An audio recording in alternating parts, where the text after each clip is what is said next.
hablaremos acerca de lo que es la percepción. Nos dice que la percepción puede tener diversas definiciones y estas han ido evolucionando conforme al paso del tiempo y con la perspectiva que tiene cada ser humano. Algunos autores nos plantean, como en el caso de Gibson, nos define que la teoría de la percepción es un proceso simple en el estímulo de esta información sin la necesidad de procedimientos mentales internos ni posteriores. La psicología clásica de Neisser nos dice que es un proceso activo, constructivo, en el que el perceptor, antes de procesar la nueva información con algunos datos en su conciencia, constituye antes un esquema informativo anticipatorio. La psicología moderna nos plantea que la interacción con el entorno no sería posible en la ausencia de un flujo informativo constante al que se denomina percepción. Esta definición presenta dos partes que están bien definidas, respectivamente: 1, el tipo de información obtenida, y 2, la información que se consigue. Para que una comunicación tenga éxito es indispensable que se cumplan dos condiciones.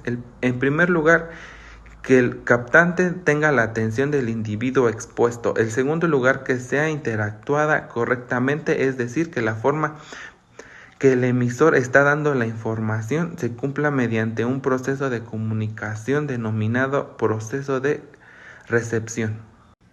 Las características de la percepción nos dice que la primera es que es subjetiva, ya que las relaciones a un mismo estímulo varían de un individuo a otro. La condición de selectiva es la percepción de la consecuencia de la naturaleza subjetiva de la persona, que no puede recibir todo al mismo tiempo y solo selecciona un campo receptual en función de lo que desea recibir. Y también nos dice que es temporal, ya que es un fenómeno a corto plazo. La forma en la que los individuos llevan a cabo el proceso de recepción evoluciona a medida de que se enriquecen las experiencias. Los componentes de la percepción, ahí nos habla acerca de que aunque los estímulos sensoriales pueden ser los mismos para todas las personas, cada una de ellas recibe y percibe las cosas de distinta manera. Este fenómeno da como resultado tener dos inputs. El primero sería las sensaciones o el estímulo físico que proviene del medio exterior, y esto viene en forma de imágenes, sonidos o aromas. Los inputs internos provienen del mismo individuo, como las necesidades, las motivaciones, las experiencias previas que tenemos. Y por último, la psicológica, que esto abarca cada uno de los distintos estímulos externos. Componentes de la percepción. Aunque los estímulos sensoriales pueden ser los mismos para todas las personas, cada una de ellas las concibe de una manera muy distintas. Esta parte también nos habla que estos fenómenos nos llevan a concebir la percepción de una manera diferente y con dos tipos de inputs diferentes, los cuales son las sensaciones o los estímulos físicos que provienen del medio externo, que esto viene siendo conforme a imágenes, sonidos o aromas.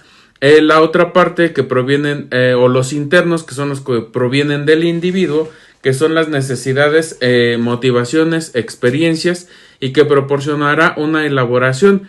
Esto se va practicando conforme a lo que la persona vaya realizando. Nos dice que esta psicología distinta que es la psicología distinta de los estímulos externos de cada persona. También nos habla sobre las sensaciones.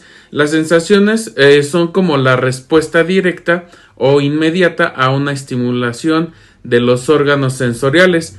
Esto vienen siendo la concepción de las sensaciones que supone la relación entre los elementos, que esto es conforme un estímulo o un órgano sensorial, una relación sensorial. También nos dice que hay tres tipos de aspectos para esta parte, que si no existe un estímulo, también si el estímulo no se adecua a la capacidad sensitiva del individuo o de cada persona, y que si no existe una relación entre lo sensorial. También nos habla que las sensaciones no solo se reciben a través de los 5 sentidos, que es la vista, el oído, el olfato, el gusto y el tacto, que también funcionan de una manera automática y natural. También nos habla que sobre esta parte la umbral absoluta es el nivel mínimo o máximo a partir del cual un individuo puede experimentar una sensación. El umbral absoluto mínimo es el punto en que el individuo percibe una diferencia entre algo y nada. Y por último, el siguiente, que es el absoluto máximo, es cuando las sensaciones experimentadas por el individuo es tan fuerte que no percibe la forma completa, no alcanza a percibir toda esta parte que viene siendo un complemento. Y la umbral relativa o diferencial, este umbral es la diferencia mínima que se puede detectar entre dos estímulos, que este es como el complemento para que tengamos el estímulo o una sensación muy diferente. Percepción. Todos los individuos reciben estímulos mediante las sensaciones, es decir, flujos de información a través de cada uno de sus 5 sentidos. Pero no todo lo que se siente es percibido, sino que hay un proceso perceptivo mediante el cual el individuo selecciona, organiza e interpreta los estímulos, con el fin de adaptarlos mejor a sus niveles de comprensión. La percepción es un proceso que se realiza en 3 fases: selección, organización e interpretación. Selección. Los individuos perciben solo una pequeña porción de los estímulos a los cuales están expuestos.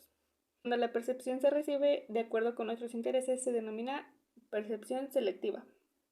La percepción selectiva intenta dar utilidad a la información que maneja, procura la estimulación por novedad del mensaje e intenta reforzar las actitudes previas siempre sea posible en lugar de tratar de modificarlas. El proceso de selección de los estímulos puede estar influido por 2 tipos de fenómenos, los cuales se presentan de acuerdo con la naturaleza del estímulo. Entre las influencias que recibe el individuo, basadas en la naturaleza del estímulo, se incluyen aquellos aspectos sensoriales que hacen que un elemento se sienta de manera más intensa que otros, como por ejemplo el tamaño, el color, la luz, la forma, el movimiento, la intensidad, los aspectos internos del individuo. Entre los aspectos internos del individuo que afectan a la selección de estos estímulos existen 2 aspectos: las expectativas de los consumidores y los motivos que estos tienen en ese momento. Expectativas. Las personas tienden a percibir los productos y sus atributos de acuerdo con sus expectativas. Por esto, cuando el contenido de los anuncios coincide con los intereses o expectativas del sujeto receptor, es posible un mayor acercamiento entre este y el mensaje. Motivos. Las personas tienden a percibir con mayor facilidad lo que necesitan y lo que desean. Cuanto más fuerte sea la necesidad, más fuerte será la tendencia a ignorar los estímulos no relacionados con el ambiente y destacar aquellos que se necesitan. Las necesidades originan las siguientes distorsiones perceptivas. Exposición selectiva. Se basa en la idea de que los individuos solo ven y escuchan lo agradable o lo que necesitan. Atención selectiva. Los consumidores notarán más los estímulos que satisfacen sus necesidades e intereses y no se percatarán de los estímulos irrelevantes a sus necesidades. Defensa perceptual. Las personas niegan lo que no les conviene, es decir, evitan subconscientemente tener estímulos dañinos, aunque la exposición a estos ya se haya dado. Organización. En este apartado nos muestra que las personas recogen una cantidad de estímulos de forma conjunta y son una simple colección de elementos sin sentido. Asimismo, las personas son las que clasifican este modo, así asignado un significado variado a la forma que nosotros mismos nos clasificamos o clasificamos los estímulos recibidos. Igual nos muestra lo que es la relación entre figura y fondo y el agrupamiento o proximidad. En la relación entre figura y fondo nos dice que el fondo es poco diferenciado y se puede percibir como indefinido, vago o continuo. Y también nos muestra que en la figura es un elemento central que capta la mayor parte de nuestra atención y que igual es por su contraste que es muy alto y también es por su aparte es bien definido, sólido y en primera plana. Y en el agrupamiento y proximidad nos dice que es el principio en que se basa la idea de que las personas tienen que agrupar automáticamente los estímulos, para formar una impresión unida en función de la proximidad, similitud y continuidad. Esto tiene 4 leyes, que es la ley de cierre y clausura, ley de semejanza, ley de buena continuidad y la ley de membresía. En la ley de cierre y clausura nos dice que es un estímulo abierto o secuencias no completas. Hace que los individuos tiendan a cerrar la percepción. La apertura implica que esto implica que falte y genere ansiedad o tensión en un sujeto perceptor. En la ley de semejanza nos dice que apoya el hecho de que los estímulos semejantes tengan a formar grupos de percepción. En la ley de buena continuidad, las personas perciben un estímulo de una determinada manera, lo que hace que percibamos así durante un tiempo definido o dentro de un determinado contexto. Y por último, la ley de membresía. Esto se refiere a que es un estímulo adquirido significado, diferentes como los contextos en los que nosotros podemos observar.